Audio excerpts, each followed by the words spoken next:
one of the most iconic American car brands who is gearing up for a blockbuster Formula One debut. They are eyeing Sergio Perez. Said, I think it's also a very safe bet for Cadillac.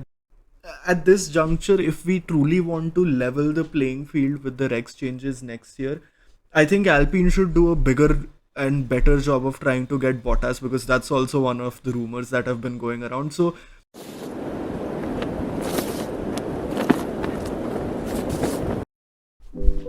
Hi guys, welcome back to Red Flag Radio F1 YouTube channel. We are here to talk about the 11th team joining the F1 grid next year, Cadillac, one of the most iconic American car brands who is gearing up for a blockbuster Formula One debut. And as per the strong rumors, they are eyeing Sergio Perez as their first major signing, which can be announced during mid-season break. okay, I used to like Sergio Perez a lot because of his performance at Force India, and I think it was still called Force India at the time, the pink Mercedes basically, and even Red Bull. I mean, we now know that the second seat was shit, but at the beginning of his stint at Red Bull, he was doing quite well. I mean, I've said this numerous times on this channel that he was one of the biggest reasons why Max got his first title, because the way he defended against Lewis time after time, race after race, was something to, behold in very high regard. So I'm glad Cadillac is going with Checo because I do like him. I mean, he did fall off at Red Bull, but now we'll get to see truly what his performance is like in a complete hard reset for him as a career.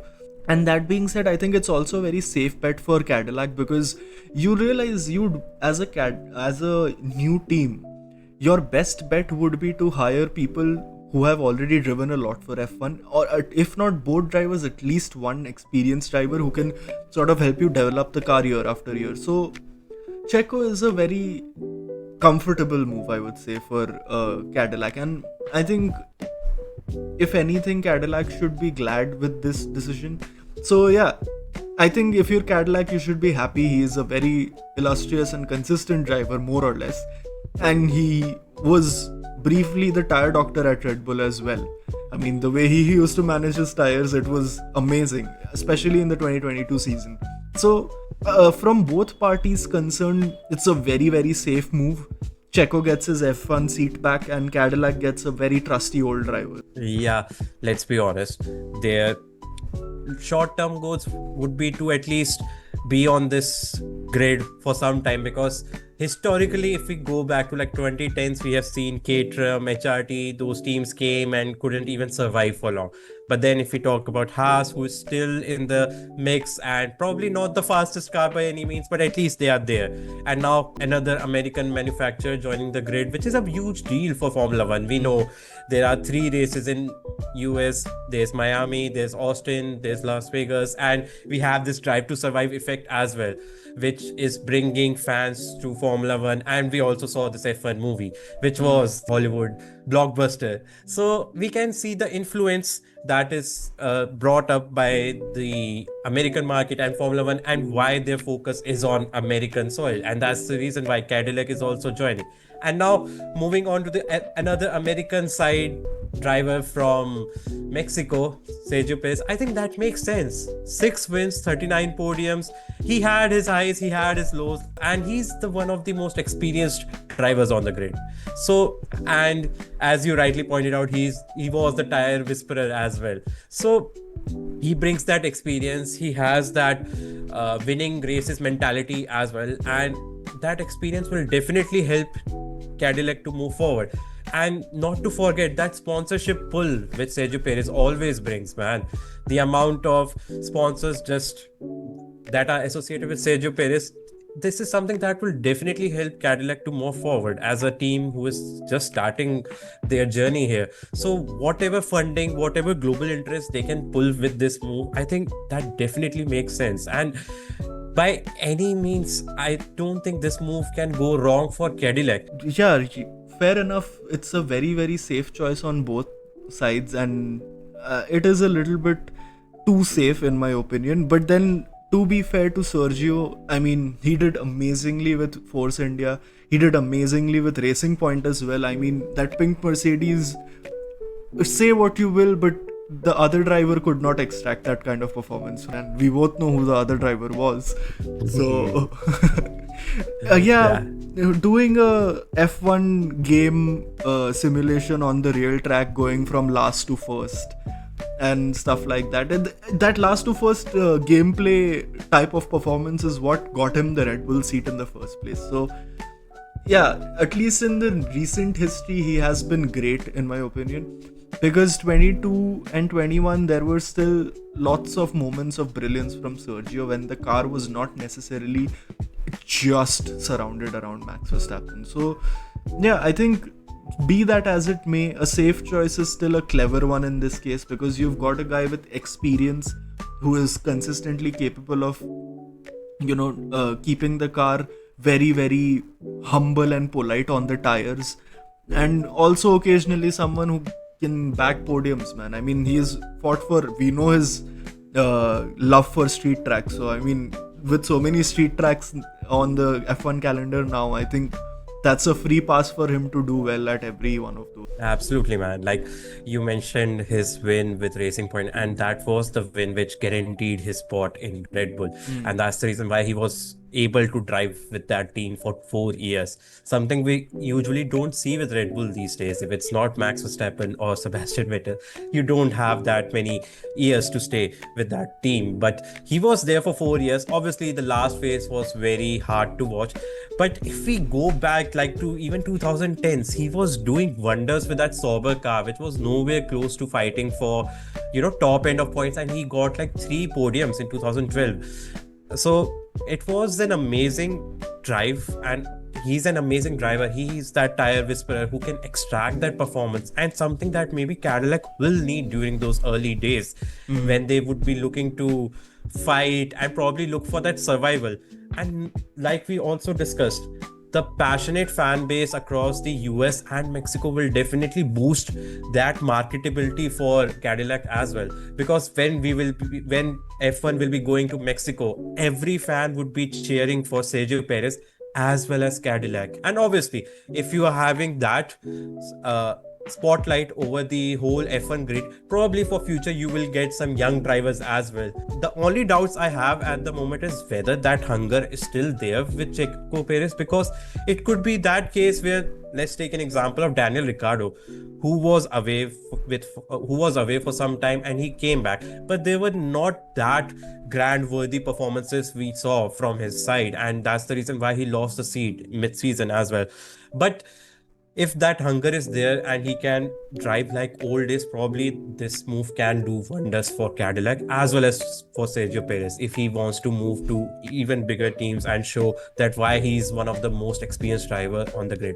Yeah, so then I feel like even if he doesn't have that kind of hunger, it's fine, because you know what, let's talk about the second seat at Cadillac, because that will matter. Even if Sergio is not very hungry, if he can offer the right kind of mentorship to a young driver, it makes a lot of sense. Therefore, I think since this is a very good choice for both the sides, I think at least I am curious about their choice of second driver, because fine, you've created your safety net with Checo. If he does well, or even if he doesn't do well, he still has enough experience to help you develop a car that does well. So on that front, I think it's a very, almost a boring but very pragmatic choice.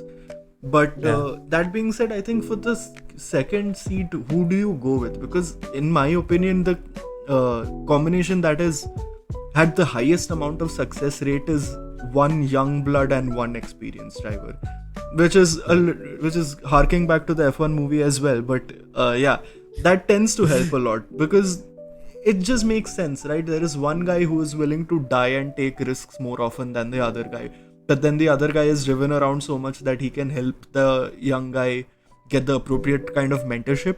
And that being said, the rumors about Bottas being considered for the second seat for Cadillac, they're a little confusing. I mean, that's too much of a safety net, I feel like, because at a certain point you also need someone who's absolutely brain dead and wants to just win every race. I think it makes sense for Cadillac to go for another safe bet, Valtteri Bottas, with the experience that both drivers will bring, and obviously I think both drivers will definitely help them to develop this car in the right direction. They know how Formula One works, and this is a new era, and you need that feedback to improve. And I think that's something that these new young drivers don't give that, at least at this stage, because they learn from their experience. They learn how to drive and how to provide that feedback in the best possible ways. Yes, you can be that fastest driver, but if you are not giving that right feedback to the team, your team won't be able to make that fastest car as well, because you need that. And that's the reason why I feel that initially it makes sense to go with Bottas, because he has that technical knowledge. He was the key player at Mercedes during their dominant era, and we can't ignore that. He was, even now he's with Mercedes, and he knows how top tier operations run. And he also helped Alfa Romeo transition, because if we talk about 2022, when Alfa Romeo started the season, and 2022 was another overhaul of the rules, and Alfa Romeo was faster than Mercedes at that time, when people thought that maybe this was the right move that he went for. And he definitely allowed them to deliver some strong early season results at that time as well. I feel like too much of a good thing is also bad, because then when you have two Yeah. wingmen for your seats, fine, you'll develop the ever-loving fuck out of that car, but then you also need someone who is absolutely brain dead, like I said, and who will just hunt down points no matter what. So Yeah. I feel like at this juncture, if we truly want to level the playing field with the Rex changes next year, I think Alpine should do a bigger and better job of trying to get Bottas, because that's also one of the rumors that have been going around. So let Cadillac have Sergio. Of course, he's already there basically. Let them have another rookie, so they have that balance of aggression versus reserved aggression. And then if Alpine wants to do better and neutralize the playing field, they should chase down Bottas more than anyone else, because Yeah. perhaps Cadillac already has one of those drivers who can give them a lot of good feedback and help them develop a car. You don't It is a good thing if you have two of those, but it's not necessary. Whereas the way Alpine is right now, it is necessary for them to have someone like Bottas who can bring in a lot more knowledge. And I'm not trying to shit talk Gasly. I'm sure he is also giving them ample feedback, because he's also been around for a long time. But I mean, Bottas is Bottas, man. He has been Yeah, here man. way longer. He has been with a top tier team for way longer, and I think he would just suit the team better in a way.